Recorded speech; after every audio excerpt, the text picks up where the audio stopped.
Hey guys, welcome to Another World Audiobooks. We completed Treasure Island, which was an awesome book. So much fun to do. I love doing the pirate voices was just a total blast. Hope you guys have been enjoying the indie author spotlights I've been able to put out there. I've loved doing those as well. It's just been a blast to connect with some other indie authors and be able to put their work out into the world in audiobook form.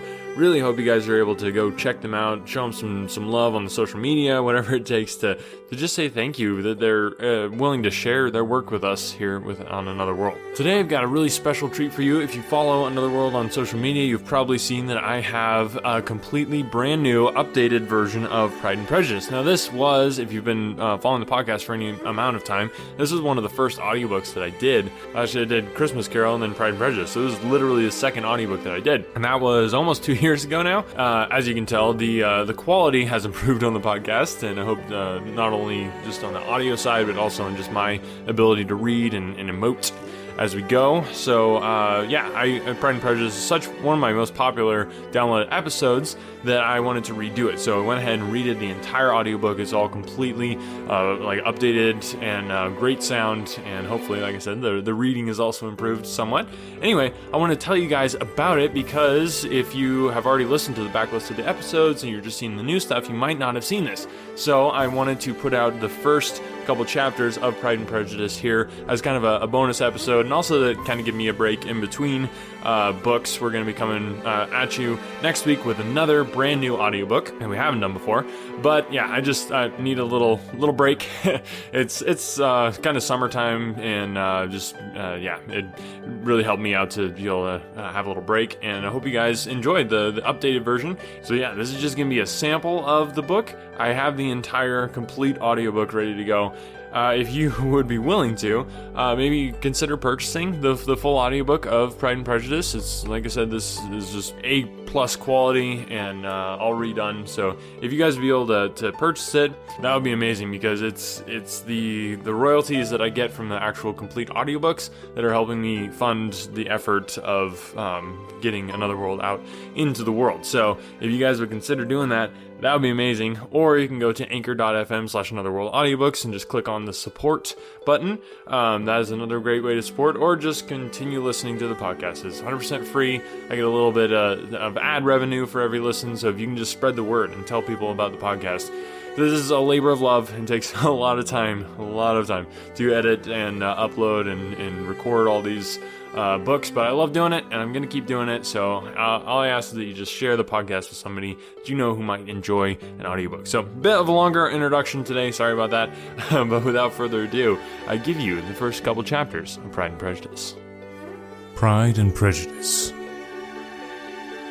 Written by Jane Austen. Narrated by Brady Smith. Chapter 1. It is a truth universally acknowledged that a single man in possession of a good fortune must be in want of a wife.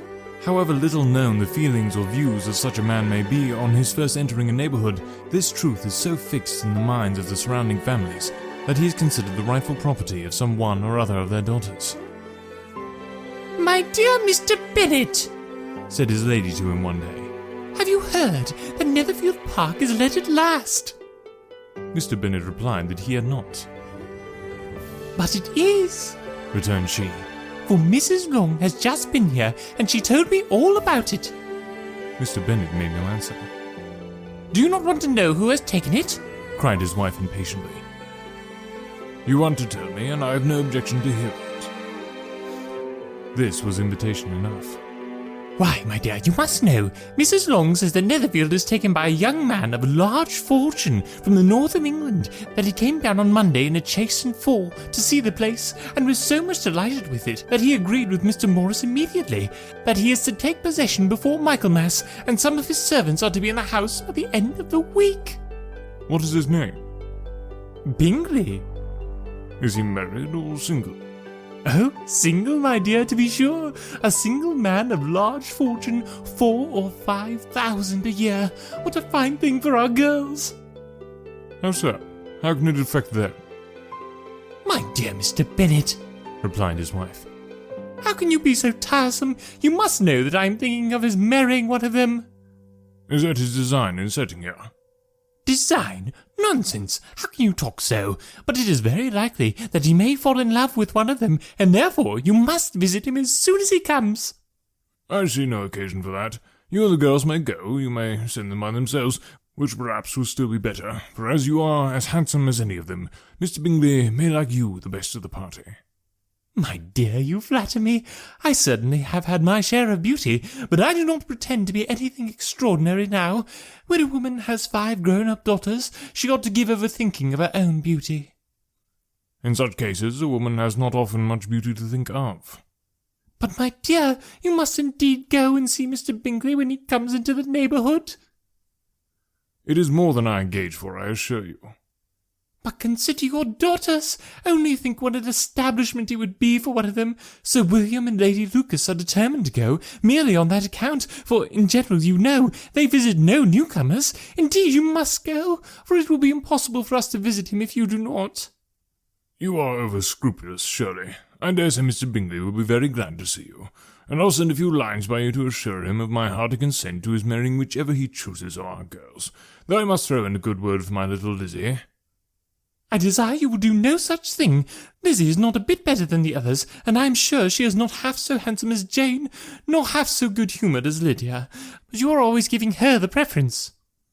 They have none of them much to recommend them, replied he. They are all silly and ignorant like other girls, but Lizzie has something more of quickness than her sisters.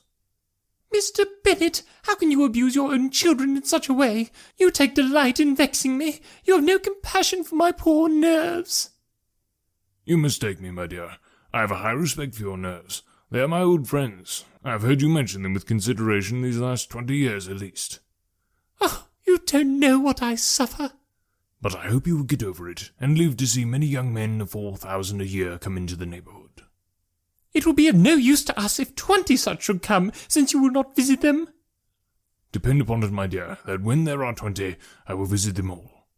Mr. Bennet was so odd a mixture of quick parts, sarcastic humour, reserve, and caprice that the experience of 23 years had been insufficient to make his wife understand his character. Her mind was less difficult to develop. She was a woman of mean understanding, little information, and uncertain temper. When she was discontented, she fancied herself nervous. The business of her life was to get her daughters married. Its solace was visiting and news. Chapter 2. Mr. Bennet was among the earliest of those who waited on Mr. Bingley. He had always intended to visit him, though to the last always assuring his wife that he should not go. Until the evening after the visit was paid, she had no knowledge of it. It was then disclosed in the following manner. Observing his second daughter employed in trimming a hat, he suddenly addressed her with, "I hope Mr. Bingley will like it, Lizzie." "We are not in a way to know what Mr. Bingley likes," said her mother resentfully, "since we are not to visit." "But you forget, mamma," said Elizabeth, "that we shall meet him at the assemblies, and that Mrs. Long promised to introduce him." "I do not believe Mrs. Long would do any such thing. She has 2 nieces of her own. She is a selfish, hypocritical woman, and I have no opinion of her." "No more have I," said Mr. Bennet, "and I'm glad to find that you do not depend on her serving you." Mrs. Bennet deigned not to make any reply, but, unable to contain herself, began scolding one of her daughters. "Don't keep coughing so, Kitty. For heaven's sake, have a little compassion on my nerves. You tear them to pieces." "Kitty has no discretion in her coughs," said her father. "She times them ill." "I do not cough for my own amusement," replied Kitty fretfully. "When is your next ball to be, Lizzie?" "Tomorrow night." "Aye, so it is," cried her mother. "And Mrs. Long does not come back till the day before, so it will be impossible for her to introduce him, for she will not know him herself." "Then, my dear, you may have the advantage of your friend, and introduce Mr. Bingley to her." "Impossible, Mr. Bennet, impossible. When I am not acquainted with him myself, how can you be so teasing?" "I honour your circumspection. A fortnight's acquaintance is certainly very little. One cannot know what a man really is by the end of a fortnight.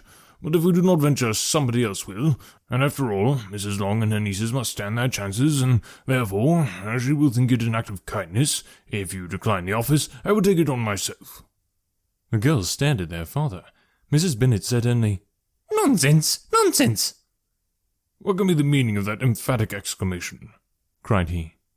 Do you consider the forms of introduction, and the stress that is laid on them, as nonsense? I cannot quite agree with you there. What say you, Mary? For you are a young lady of deep reflection, I know, and read great books and make extracts. Mary wished to say something sensible, but knew not how. While Mary is adjusting her ideas, he continued, let us return to Mr. Bingley. I am sick of Mr. Bingley, cried his wife. I am sorry to hear that, but why did you not tell me that before? If I had known as much this morning, I certainly would not have called on him. It is very unlucky, but as I have actually paid the visit, we cannot escape the acquaintance now. The astonishment of the ladies was just what he wished, that of Mrs. Bennet perhaps surpassing the rest, though when the first tumult of joy was over, she began to declare that it was what she had expected all the while. How good it was in you, my dear Mr. Bennet!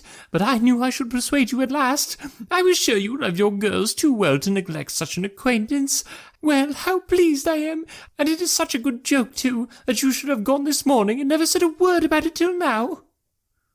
Now, Kitty, you may cough as much as you choose, said Mr. Bennet, and as he spoke he left the room, fatigued with the rapture of his wife. What an excellent father you have, girls, she said when the door was shut.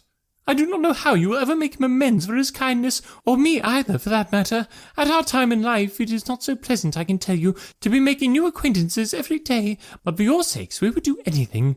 Lydia, my love, though you are the youngest, I dare say Mr. Bingley will dance with you at the next ball. Oh, said Lydia stoutly, I'm not afraid. Though I am the youngest, I am the tallest. The rest of the evening was spent in conjecturing how soon he would return Mr. Bennet's visit, and determining when they should ask him to dinner. Chapter 3. Not all that Mrs. Bennet, however, with the assistance of her 5 daughters, could ask on the subject, was sufficient to draw from her husband any satisfactory description of Mr. Bingley. They attacked him in various ways, with barefaced questions, ingenious suppositions, and distant surmises, but he eluded the skills of them all, and they were at last obliged to accept the second-hand intelligence of their neighbour, Lady Lucas. Her report was highly favourable. Sir William had been delighted with him. He was quite young, wonderfully handsome, extremely agreeable, and to crown the whole, he meant to be at the next assembly with a large party. Nothing could be more delightful. To be fond of dancing was a certain step toward falling in love, and very lively hopes of Mr. Bingley's heart were entertained. If I can but see one of my daughters happily settled at Netherfield, said Mrs. Bennet to her husband, and all the others equally well married, I shall have nothing to wish for. In a few days, Mr. Bingley returned Mr. Bennet's visit, and sat about 10 minutes with him in his library. He had entertained hopes of being admitted to the sight of the young ladies, of whose beauty he had heard much, but he saw only the father. The ladies were somewhat more fortunate, for they had the advantage of ascertaining from an upper window that he wore a blue coat and rode a black horse. An invitation to dinner was soon afterwards dispatched, and already had Mrs. Bennet planned the courses that were to do credit to her housekeeping, when an answer arrived which deferred it all. Mr. Bingley was obliged to be in town the following day, and consequently unable to accept the honour of their invitation, etc. Mrs. Bennet was quite disconcerted. She could not imagine what business he could have in town so soon after his arrival in Hertfordshire, and she began to fear that he might be always flying about from one place to another, and never settled at Netherfield as he ought to be. Lady Lucas quieted her fears a little by starting the idea of his being gone to London only to get a large party for the ball, and a report soon followed that Mr. Bingley was to bring 12 ladies and 7 gentlemen with him to the assembly.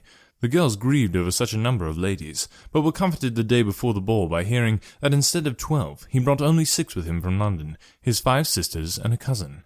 And when the party entered the assembly room, it consisted of only 5 altogether: Mr. Bingley, his 2 sisters, the husband of the eldest, and another young man. Mr. Bingley was good-looking and gentlemanlike. He had a pleasant countenance and easy, unaffected manners. His sisters were fine women, with an air of decided fashion. His brother-in-law, Mr. Hurst, merely looked the gentleman, but his friend, Mr. Darcy, soon drew the attention of the room by his fine, tall person, handsome features, noble mien, and the report, which was in general circulation within 5 minutes after his entrance, of his having 10,000 a year. The gentlemen pronounced him to be a fine figure of a man. The ladies declared he was much handsomer than Mr. Bingley, and he was looked at with great admiration for about half the evening, till his manners gave a disgust which turned the tide of his popularity, for he was discovered to be proud, to be above his company, and above being pleased, and not all his large estate in Derbyshire could save him from having a most forbidding, disagreeable countenance, and being unworthy to be compared with his friend. Mr. Bingley had soon made himself acquainted with all the principal people in the room. He was lively and unreserved, danced every dance, was angry that the ball closed so early, and talked of giving one himself at Netherfield. Such amiable qualities must speak for themselves. What a contrast between him and his friend. Mr. Darcy danced only once with Mrs. Hurst, and once with Miss Bingley, declined being introduced to any other lady, and spent the rest of the evening in walking about the room, speaking occasionally to one of his own party. His character was decided. He was the proudest, most disagreeable man in the world, and everybody hoped that he would never come there again. Amongst the most violent against him was Mrs. Bennet, whose dislike of his general behaviour was sharpened into particular resentment by his having slighted one of her daughters. Elizabeth Bennet had been obliged, by the scarcity of gentlemen, to sit down for 2 dances, and during part of that time Mr. Darcy had been standing near enough for her to hear a conversation between him and Mr. Bingley, who came from the dance for a few minutes to press his friend to join in. "Come, Darcy," said he. "I must have you dance. I hate to see you standing about by yourself in this stupid manner. You had much better dance." "I certainly shall not. You know how I detest it, unless I am particularly acquainted with my partner. At such an assembly as this, it would be insupportable.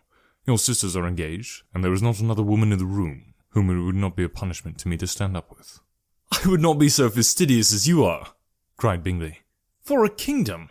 Upon my honour, I never met with so many pleasant girls in my life as I have this evening, and there are several of them, you see, uncommonly pretty." "You are dancing with the only handsome girl in the room," said Mr. Darcy, looking at the eldest Miss Bennet.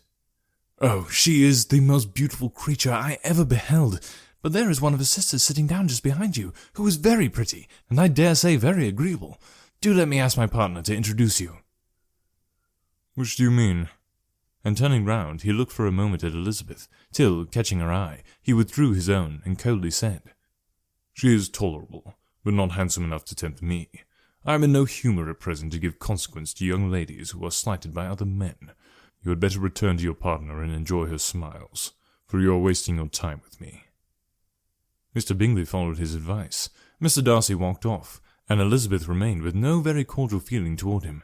She told the story, however, with great spirit among her friends, for she had a lively, playful disposition, which delighted in anything ridiculous.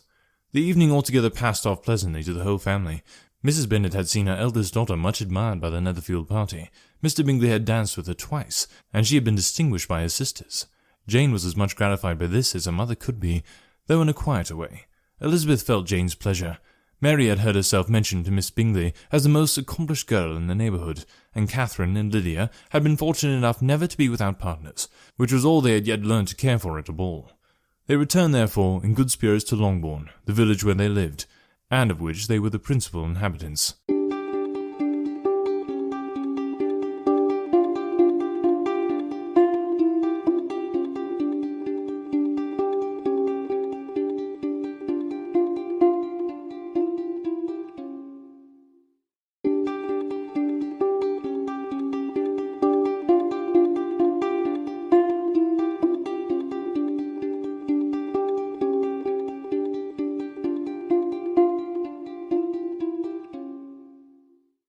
They found Mr. Bennet still up. With a book he was regardless of time, and on the present occasion he had a good deal of curiosity as to the event of an evening which had raised such splendid expectations.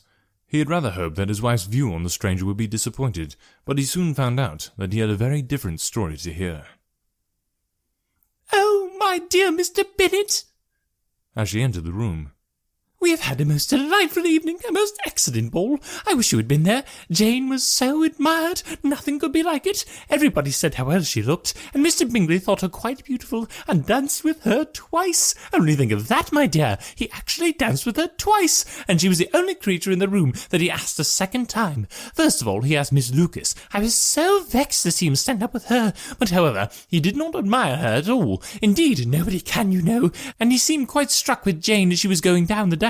So he inquired who she was, and got introduced, and asked her for the 2 next. Then the 2/3 he danced with Miss King, and the 4th with Maria Lucas, and the 2/5 with Jane again, and the 2/6 with Lizzie, and the Boulanger." "If he had had any compassion on me," cried her husband impatiently, "he would not have danced with half so much. For God's sake, say no more of his partners. Oh, that he had sprained his ankle in the first dance." "Oh, my dear, I am quite delighted with him. He is so excessively handsome, and his sisters are charming women. I never in my life saw anything more elegant than their dresses. I dare say the lace upon Mrs. Hurst's gown—" Here she was interrupted again. Mr. Bennet protested against any description of finery. She was therefore obliged to seek another branch of the subject, and related, with much bitterness of spirit and some exaggeration, the shocking rudeness of Mr. Darcy.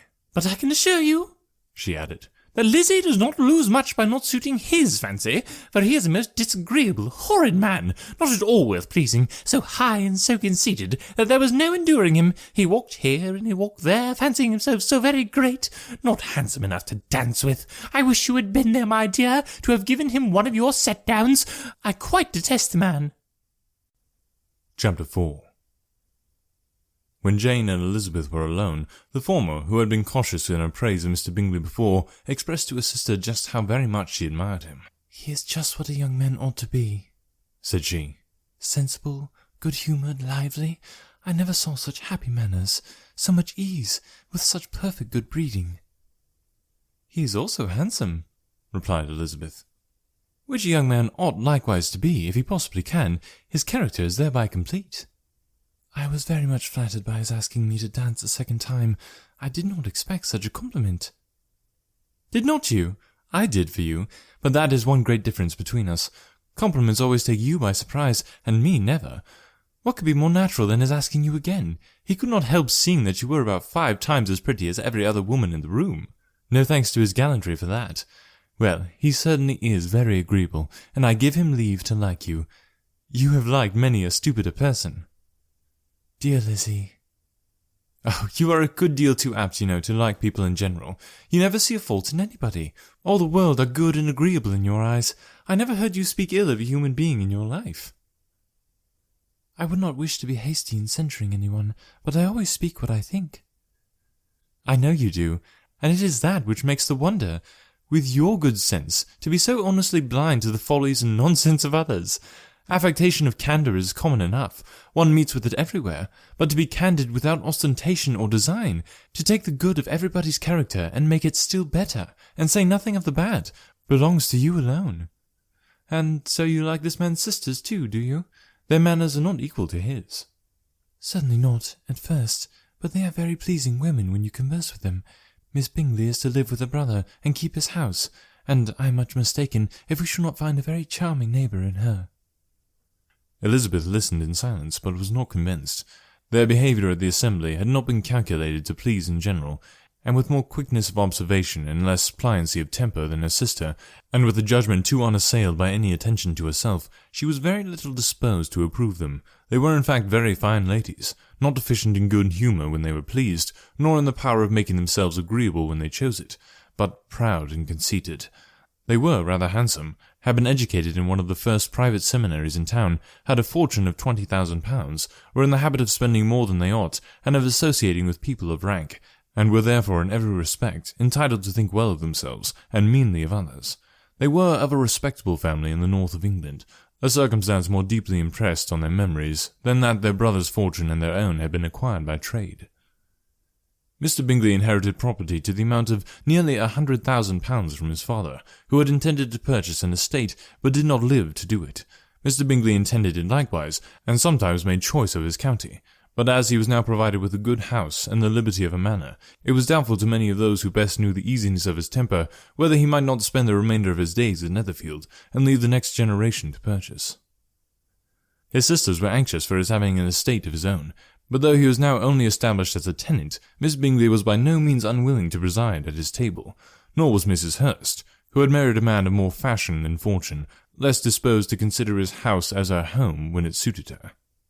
Mr. Bingley had not been of age 2 years when he was tempted by an accidental recommendation to look at Netherfield House.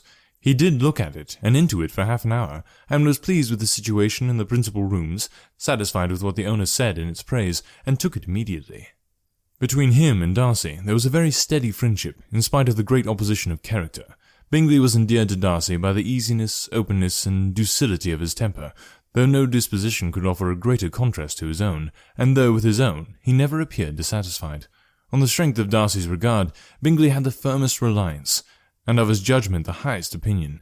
In understanding, Darcy was the superior, Bingley was by no means deficient, but Darcy was clever. He was at the same time haughty and reserved and fastidious, and his manners, though well-bred, were not inviting. In that respect, his friend had greatly the advantage. Bingley was sure of being liked whenever he appeared. Darcy was continually giving offence.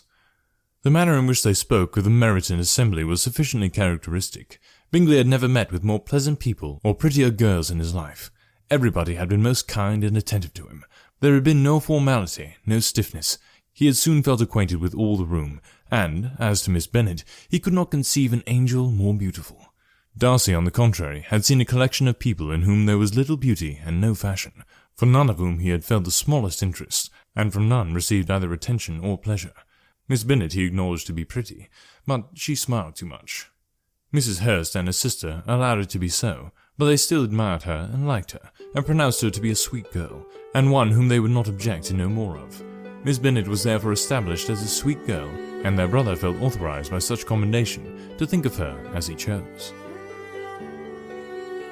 Alright, there you go. If this piqued your interest and you just can't wait and you really, really want to listen to the book again, you can go and listen to the old episodes where we've got the entire book of Pride and Prejudice. I haven't gotten to update all the audio yet, so it's not going to be the updated 2019 version. So if you want that version right away, you could consider just buying it. And the royalties go toward helping me be able to produce more audiobooks for you. So if that is something that you want to do, it doesn't cost a whole lot. You get an awesome audiobook, or just share the word with people. And remember, there is also the other option. If you are somebody who has a little bit of skill with the editing side of things, that would be a huge help to me to add somebody to the team. Right now it would just be on a volunteer basis, but I'm hoping eventually that if we're able to put out enough content and enough people spread the word about the podcast, we'll be able to grow and I'd be able to pay an editor eventually. So if that's something you can be interested in, all the contact information is down below. You can email me at anotherworldaudiobooks@gmail.com or whatever is easiest there. And remember, if you're an indie author, or you know somebody who's an indie author who'd like to get their work on Another World, just get in touch with me. Again, all the contact information is down below. Thanks guys so much for listening today. And remember, we're coming back at you next week with a brand new audiobook. I haven't revealed what it is yet. So exciting. But yeah, so stay tuned. We'll get that brand new audiobook coming at you next week on Sunday. Talk to you then.